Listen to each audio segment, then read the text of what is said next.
I want to welcome in now John Bolton, who was U.S. Ambassador to the United Nations, as well as National Security Advisor in the Trump administration. Ambassador, good morning to you. Iran's supreme leader has directly called for a retaliatory strike on Israel. How do you see things playing out over the next couple of days? Well, I think it's almost certain they will try something like that. It was a real humiliation for the Iranian regime that one of their terrorist commanders, in effect, was killed in Tehran. So I don't doubt that Iran will try to do something. I think it demonstrates why the last time Iran attacked Israel with 320 drones, ballistic and cruise missiles, it was a mistake for the Biden administration to pressure Israel to respond by attacking merely one of the Iranian launch sites. I think Iran thinks it can get away with this. I hope they're making a big mistake.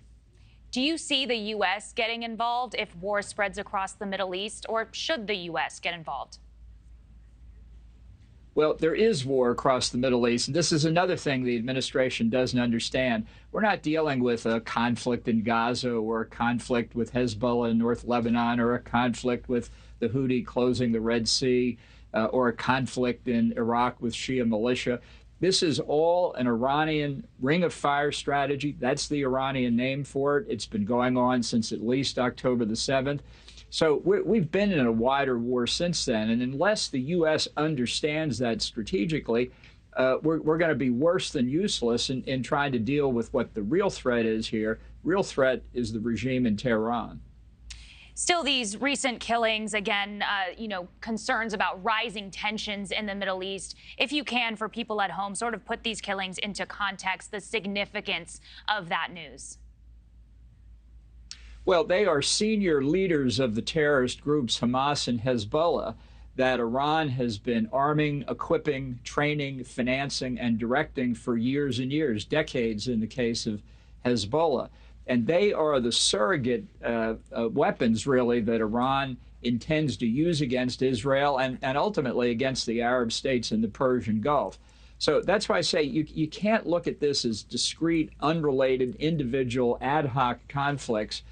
It is part of a bigger plan. The bigger plan comes from Tehran, and that's what Israel's trying to respond to. And it's been under enormous pressure from the Biden White House not to respond as strongly as it could. And as long as that response from Israel looks weak, it will tempt the leaders in Tehran to go further, which I think is about to happen.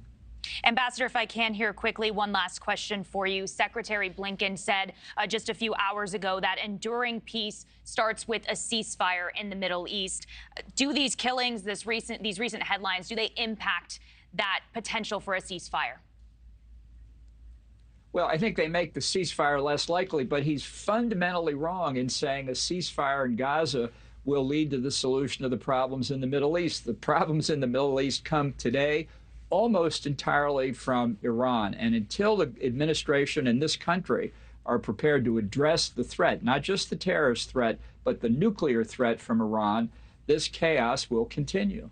Okay, former Ambassador John Bolton, thank you for your time this morning.